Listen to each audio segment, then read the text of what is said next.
Good day, future doctors. So this is the last part of our series of lectures for trematodes. For today, we will be talking about the intestinal flukes. These are the list of the different intestinal flukes that we will cover for this particular lecture. We have the Fasciolopsis busci, Echinostoma elucanum, Artifechinostomum malayanum, Heterophis, Metagonimus yokogawai, and Gastrodiscoides hominis. Let's start with the life cycle of the giant intestinal fluke. So meaning this is the largest among the intestinal flukes that you saw on the list on the previous slide. Since they are called intestinal flukes, so you will find the adult worms in the intestine.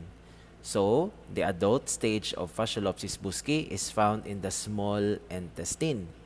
If the adult worms will lay eggs, the eggs will be discharged through the stool of the affected human host. Since the human host harbor the adult stage of the parasite, then humans act as definitive hosts.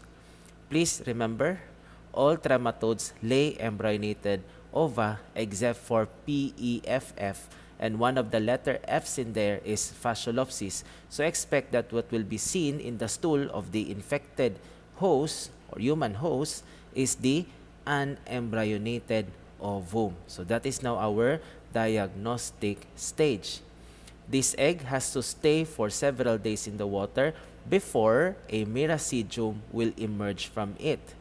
The miracidium will infect the first intermediate host, which is the snail. Inside the body of the snail, the miracidium will become the sporocyst. The sporocyst will give rise to the rhidia, and the rhidia will produce the tailed stage cercaria. This cercaria will infect the second intermediate host. And in the case of Fasciolopsis busci, it's an aquatic plant. This is very similar to Fasciola species. Eating raw aquatic plants or eating raw second intermediate hosts will predispose humans to develop the infection with Fasciolopsis busci. The most common definitive host of Fasciolopsis busci is actually the pig. So let's try to recall. Fasciola hepatica, sheep. Fasciola gigantica, cows or water buffaloes. For Fasciolopsis busci, pigs. Before we'll discuss the descriptions of the structures of Fasciolopsis adult worms, it's very important to be reviewed on the descriptions of the structures of Fasciola adult worms. Why? Because these two worms have structures with same appearances and descriptions. So let's start first with the Fasciola adult worm. Among all the pathogenic trematodes, it is only the Fasciola that has a branched intestine. I hope you can still remember that. The paired testes of Fasciola adult worms are branched, and as well as their single ovary. The vitellaria or the vitelline glands of Fasciola adult worms would extend from the shoulder down to the posterior end of the worm. And distinguishing features of this worm include the presence of cephalic cone and the shoulder. This is a Fasciolopsis adult worm. There is no presence of cephalic cone and shoulder. The green arrow is pointing to the single ovary of Fasciolopsis adult worm, and that is branch similar to that of Fasciola. The two red arrows are pointing to the paired testes, and they are also branched similar to Fasciola adult worm. And take a look at the paired testes. They look like coral reefs. The yellow or gold arrow is pointing to the vitellaria, and similar to Fasciola, it extends from the anterior end of the worm down to its posterior. I want you to take a look at the blue arrow. It's pointing to the intestine of Fasciolopsis. What do you notice? It is simple and unbranched, unlike with the branched intestine of Fasciola. So take note, Fasciolopsis adult worms, in contrast to Fasciola, do not have cephalic cones and shoulder, and their intestines are simple or unbranched.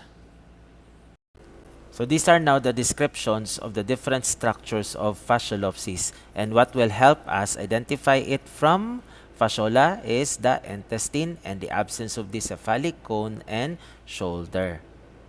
This is a picture of the fasciolopsis adult worm. Appreciate the absence of cephalic cone and shoulder, and then take a look at the intestine. It is unbranched, unlike with the branched intestine of fasciola. And then take a look at the paired testes. They look like coral reefs. Another characteristic of fasciolopsis that can help you identify it from fasciola is the size of its ventral sucker. The ventral suckers of fasciolopsis adult worms are bigger compared to their oral suckers, and their ventral suckers are bigger than that of fasciola. The worm on the left is fasciolopsis, while the worm on the right is fasciola. Pointed by the blue arrow is the ventral sucker of fasciolopsis adult worm. Compare it to the oral sucker. It's way, way bigger. And then the yellow arrow is pointing to the ventral sucker of fasciola. Compare now the sizes of the ventral suckers of fasciolopsis and fasciola. The ventral sucker of fasciolopsis is bigger than that of fasciola. This is a fasciolopsis busci worm that was turned upside down to show to us the large size of its ventral sucker. This is another picture of fasciolopsis busci adult worm. Appreciate the absence of the cephalic cone and shoulder. And then take a look at the intestine. It is not branched. The testes are paired and they look like coral reefs. And then take a look at the large ventral sucker. Fasciolopsis busci is named giant intestinal fluke because among all the pathogenic intestinal flukes to humans, this is the biggest. As you have learned from the previous series of lectures, the ova of Paragonimus, Echinostoma, Fasciolopsis, and Fasciola are difficult to distinguish from each other. What can help us identify the Paragonimus ovum is the presence of the thickening on its posterior side, while it's very difficult to distinguish the ova of Echinostoma, Fasciola, and Fasciolopsis. So just like what you have learned, their eggs are yellowish to brown in color, they are ovoid in shape, they are operculated, and they are unembryonated upon passage. The ova of Echinostoma, Fasciola, and Fasciolopsis are yellowish to brown in color. They are ovoid in shape.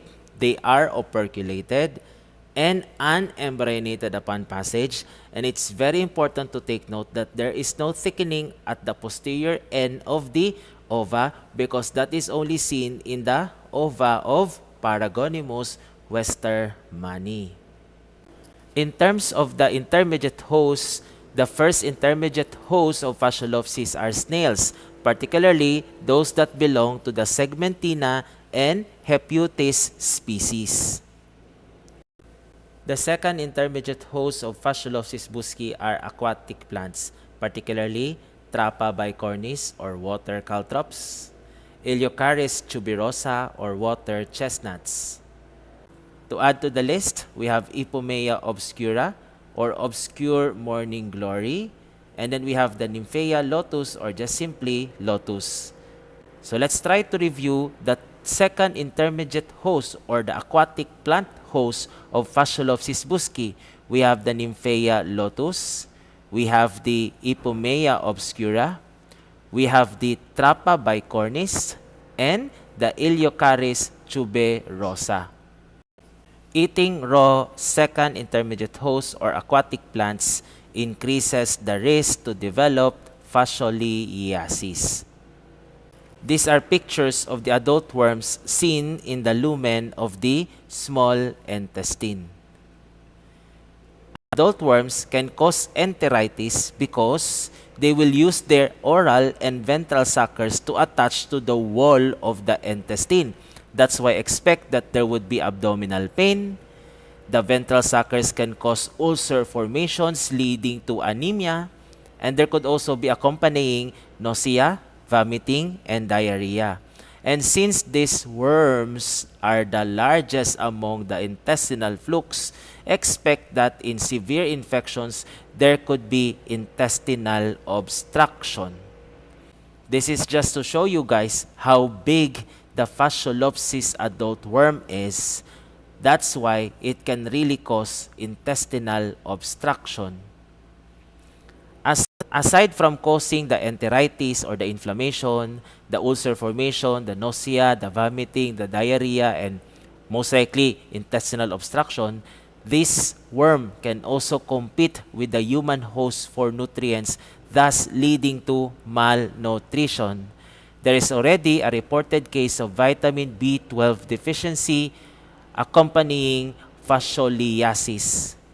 In some cases, the adult worms could produce metabolic waste products and will release them in the intestinal lumen, and once absorbed by the intestine, these metabolic waste products can trigger allergic reactions. It is already proven that infection with Fasciolopsis buschii can cause protein-losing enteropathy. There is an increased loss of proteins in the gastrointestinal tract, leading to low levels of proteins in the blood, particularly albumin. You know very well, albumin is responsible for maintaining osmotic or oncotic pressure. In the wall of the blood vessel, you have two forces or pressures. The one that will push the fluid out of the capillary or blood vessel is the hydrostatic pressure. And what will pull this fluid back into the lumen of the blood vessel or capillary is the osmotic or oncotic pressure. And this osmotic or oncotic pressure are caused by the albumin protein.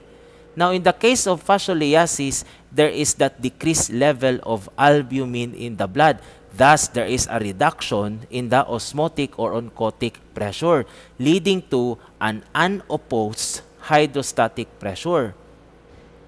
That's why in some cases of fascioliasis, patients might develop ascites or accumulation of fluid in the peritoneal cavity brought about by the loss of the osmotic or oncotic pressure secondary to hypoproteinemia or hypoalbuminemia.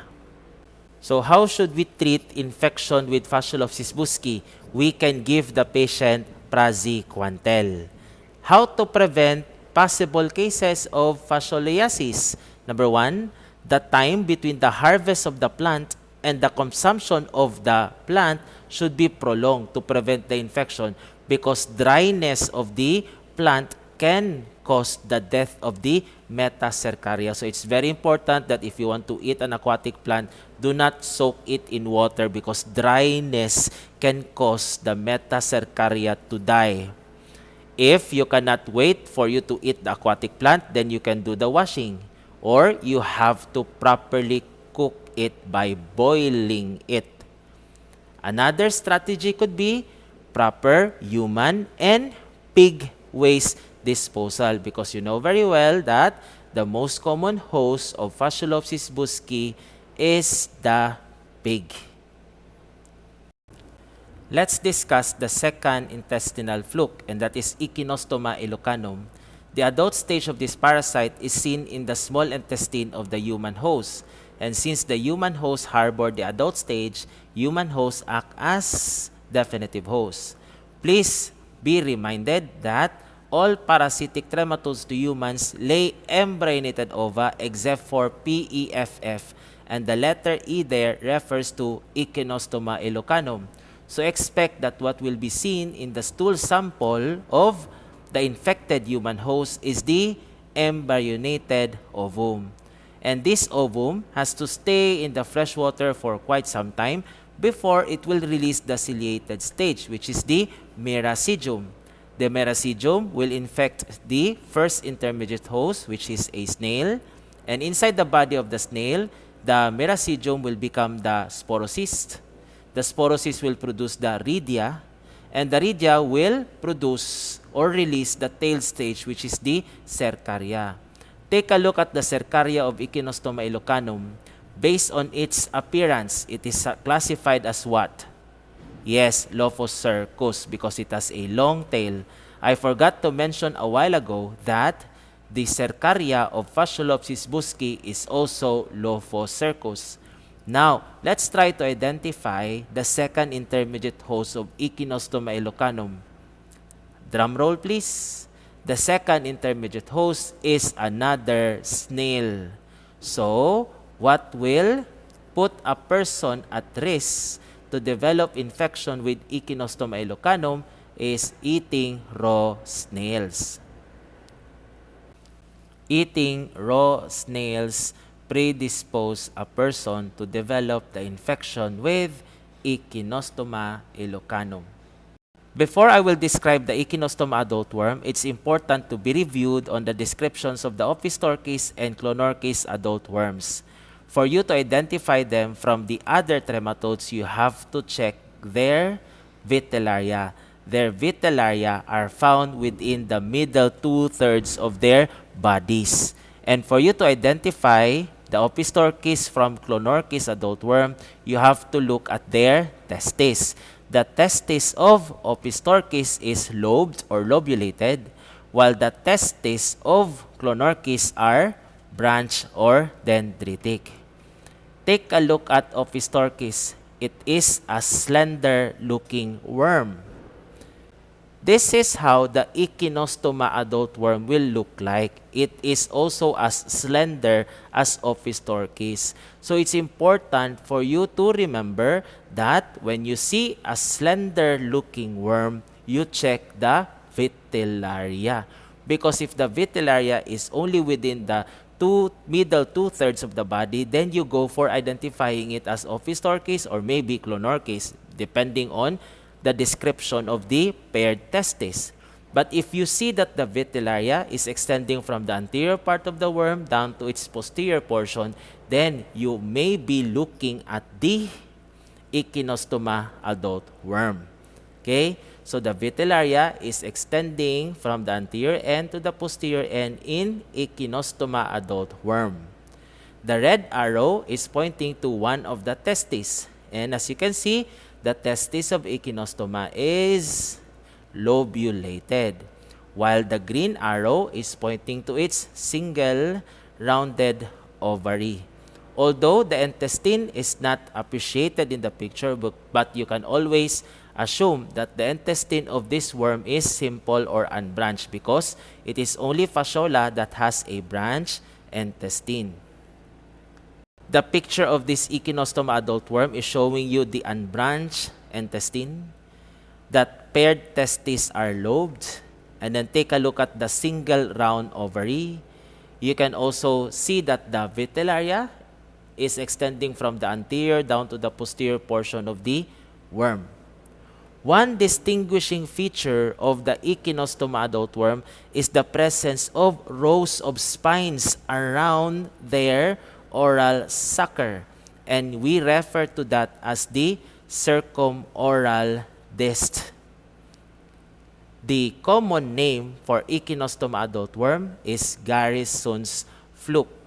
This worm was named after the person who discovered the first case of infection with this particular parasite.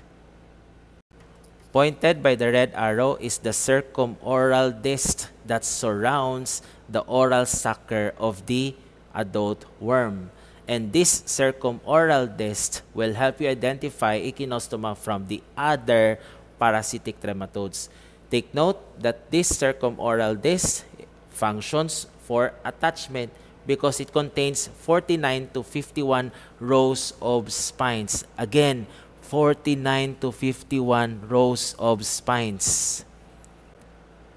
This is the adult Echinostoma worm.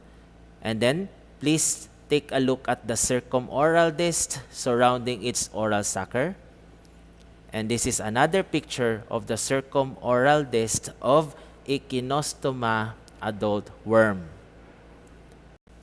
There's another worm that shares the same life cycle as that of Echinostoma adult worm. So expect that this parasite is also acquired through eating raw snails. So I'm talking about the Artifekinostomum malayanum. And take a look at the picture of the adult worm. It also has a circumoral disc similar to Echinostoma elocanum. So how will you now differentiate Artifekinostomum malayanum from Echinostoma elocanum, given that they both have circumoral discs? Take a look at the posterior end of this worm. It looks rounded, while the tail end of Echinostoma is pointed. I will show you again a picture of Echinostoma for you to appreciate that the posterior end or the tail is pointed. And then also take note that the paired testes of Artifekinostomum malayanum are deeply lobed compared to that of Echinostoma. These are Echinostoma adult worms. Take a look at their pointed tail ends. Their paired testes are lobed. This is a Artifekinostomum malayanum adult worm. Its posterior end is more rounded than that of Echinostoma, and its paired testes are deeply lobed. Take a look at this worm. Is it Echinostoma or Artifekinostomum? 5 seconds to answer.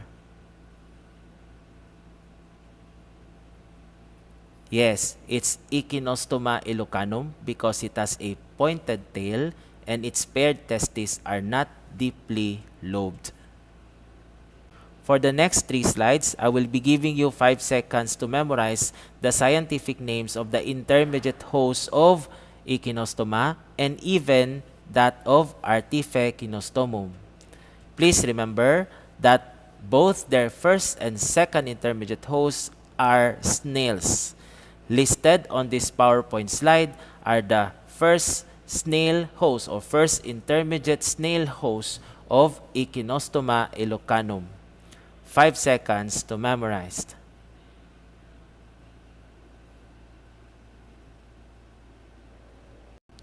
These are the second intermediate snail hosts of Echinostoma elocanum. Pila luzonica, Vivipara angularis. And these are the first and second snail intermediate host of Artifekinostomum malayanum. So, make sure that before you proceed to the next part of the lecture, you have to memorize the scientific names. You will find them important, especially if you will engage in research works concerning these trematodes in the future. All parasitic trematodes lay embryonated ova except for PEFF. And you know very well that the ova of Echinostoma, Fasciola, and Fasciolopsis are difficult to distinguish from each other. Their ova are described to be yellowish to brown, ovoid in shape, operculated, and unembryonated upon discharge from the human host body. Take note, for you to differentiate the ova of Echinostoma, Fasciolopsis, and Fasciola from Paragonimus, you have to look at the posterior end of the ova.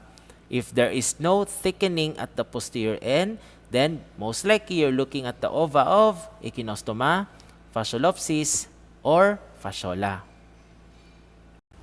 Before I will proceed with discussing the clinical manifestations of people with infections brought about by Echinostoma and Artifekinostomum, please take note that the ova of Artifekinostomum are very, very similar to the ova of Echinostoma, Fasciola, and Fasciolopsis. So they are also ovoid in shape, yellowish to brown, operculated, and unembryonated upon discharge.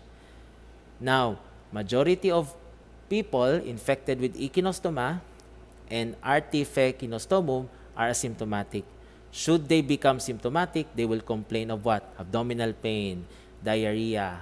And please take note, these worms are provided with circumoral discs, which can cause ulcer formations in the small intestine. So what will happen? There would be blood loss. So some patients will develop anemia. The treatment of choice is praziquantel, which is very similar to the treatment of choice of the other trematodes that we have covered so far, except for fasciola. Now, how to avoid infection with echinostoma and artifechinostomum? Avoid eating raw snails. We will now move to the next two intestinal flukes. So we have heterophys, and Metagonimus yokogawai. This is the life cycle of heterophys and heterophys. Take note that the life cycle of Metagonimus yokogawai is very similar to heterophys and heterophys. So it's like discussing the life cycles of the two worms at the same time. So the adult stage of heterophys and Metagonimus are found in the small intestine of the infected human host. So therefore, human hosts act as definitive host. And what will be discharged in the stool of the infected human host is the embryonated ova. Then, this embryonated ova will be ingested by the snail host. Inside the snail host, the ova will release the meracidium, and the meracidium will eventually penetrate the tissues of the snails, forming now the rhizia, and the rhizia will now release the tailed stage, which is the cercaria. Take a look at the cercaria of heterophys and Metagonimus. In terms of morphology, they will be classified as what? Lophocercus. So these cercariae will infect the second intermediate host, which is a freshwater fish.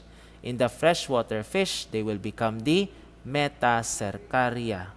Eating raw fish will predispose a human host to develop infections with these two parasites. This is a heterophys adult worm. The blue arrow is pointing to its intestine. It's very obvious it is simple or unbranched. The red arrow is pointing to one of the testes. The testes of heterophys are round in shape or globular. And then, the green arrow is pointing to the single round ovary.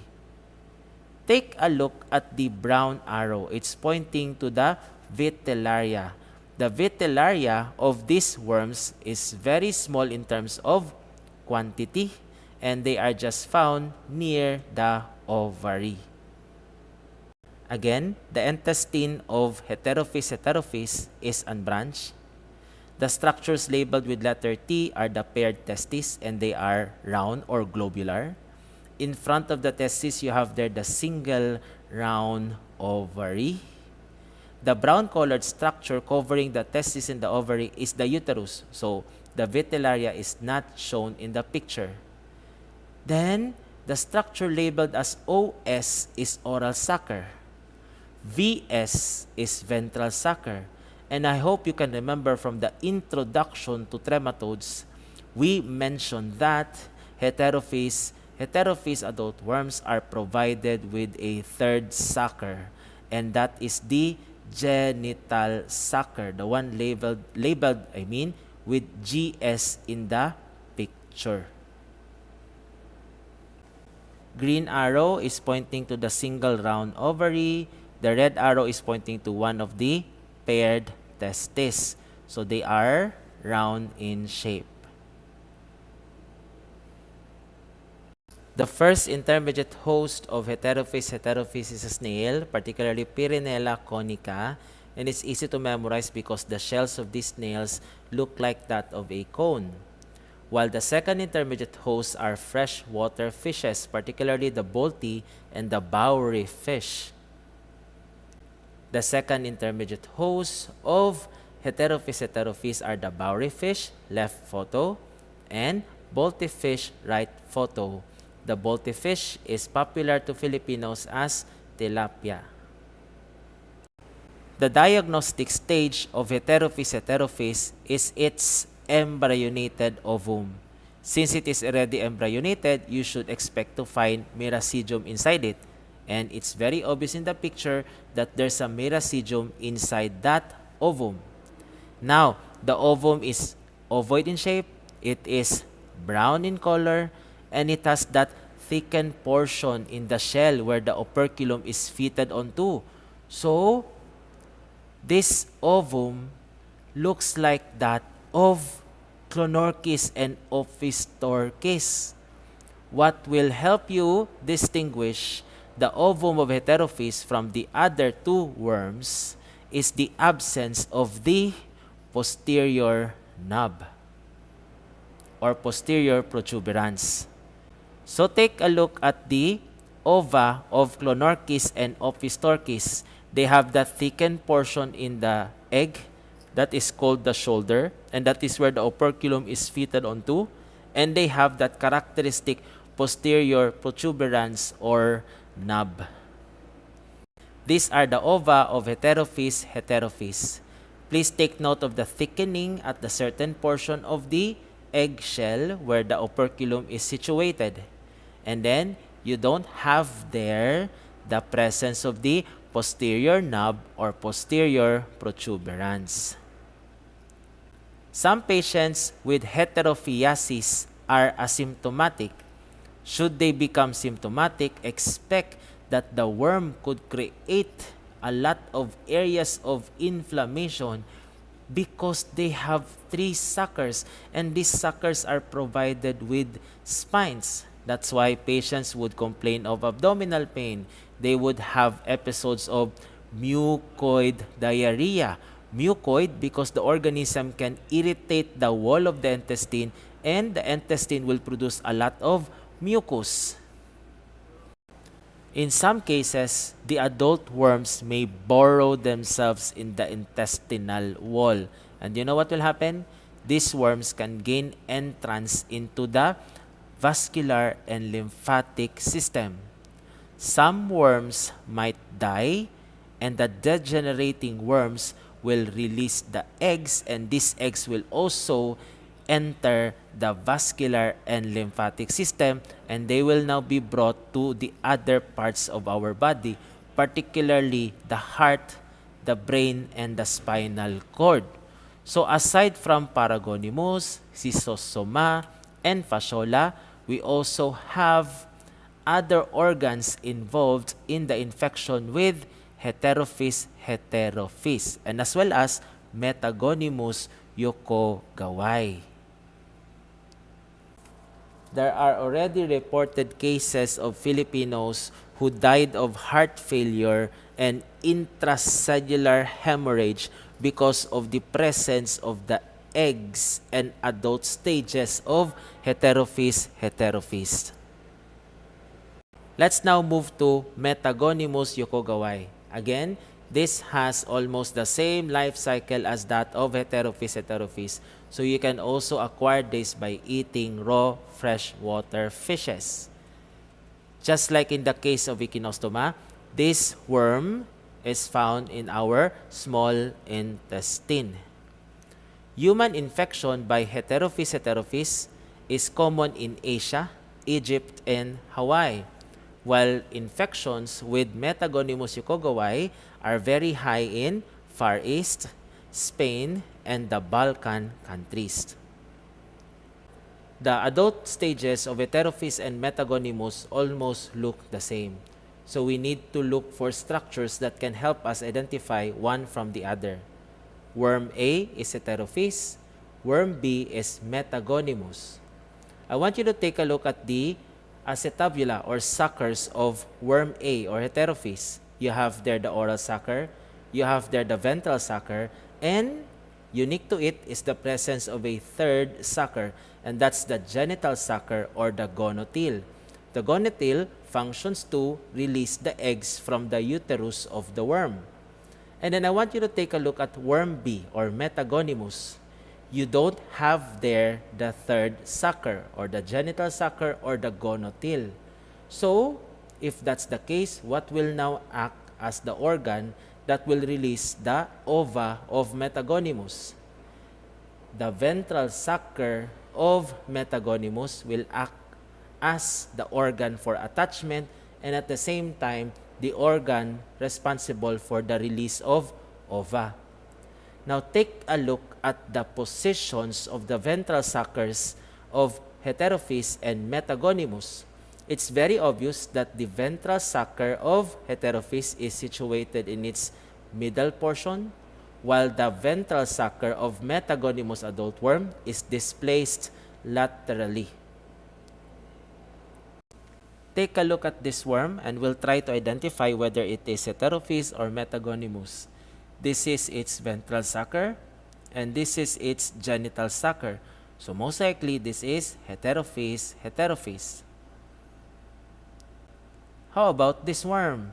It's very obvious that it has a laterally displaced ventral sucker and there is no genital sucker. So this is Metagonimus yokogawai adult worm. How about this worm? This is its ventral sucker and this is its genital sucker. So therefore, this is Heterophyes, Heterophyes adult worm. Shown in the picture are the spines present on its tegument which can also be used for attachment. The drug of choice for the treatment of infection with Heterophyes and Metagonimus is praziquantel. How to prevent infections with these parasites? Eating properly cooked fish, health education, and proper human waste disposal, and the main purpose of which is to disrupt the life cycle of the parasite. The last but not the least among the trematodes or flukes that we should cover for our parasitology subject is the intestinal fluke Gastrodiscoides hominis. So let's discuss the life cycle of Gastrodiscoides hominis. Unlike the other intestinal flukes, the adult stage of this parasite is found in the large intestine. The rest, the adult stages, are found in the small intestine. This adult worm will lay an embryonated ovum, just like the PEFF. And then, the egg will embryonate in the fresh water, releasing now the ciliated stage meracidium. The meracidium will infect the snail host. Inside the snail host, you have there the development of the sporocyst, the production of the rhidia, and the rhidia will release the tailed stage cercaria. The tailed stage cercaria of Gastrodiscoides is Lophocercus type. And then, the second intermediate host is actually an aquatic plant similar to Fasciola and Fasciolopsis. So, eating raw aquatic plants will predispose a person to develop infection by Gastrodiscoides hominis. Once the metacercaria is ingested, the metacercaria will exist from the water plant in the duodenum. And I want you all to take note that in the life cycle of Fasciolopsis and Echinostoma elocanum and as well as the Artifechinostomum, the metacercaria doesn't have to pierce through the intestinal wall to go to other organs because these are intestinal flukes. That's why there is no involvement of other organs. This is in contrast with Heterophyes, Heterophyes worm and Metagonimus yokogawai because the worms can embed themselves in the intestinal wall, thus they can go to other organs in the body. Gastrodiscoides hominis worm is a reddish vase-shaped worm. Why vase-shaped? Because it has a narrow or pointed anterior end and it has a discoidal posterior end. Now, what occupies the anterior end is the oral sucker, and what occupies the posterior discoidal end is its ventral sucker. Its testis, blue color, is lobulated, and its ovary is spherical or globular or round in shape. Take a look at the Gastrodiscoides hominis worm, it really looks like that of a vase. It has an anterior end that is narrow or pointed, and you have there the oral sucker, and you have there the posterior discoidal end, and you have there the ventral sucker. Usually, the infection with gastrodiscoides is asymptomatic, but occasionally, patients might complain of abdominal pain, fever, diarrhea, colic, and passage of stool that has high amounts of mucus. So let me update this particular slide for you guys. All parasitic trematodes to humans lay embryonated eggs or ova except for PEFFAG. And the main purpose of the update is to include Artifekinostomum and Gastrodiscoides in the list. And that ends my series of lectures about trematodes or flukes. Thank you for spending time to listen to my lecture.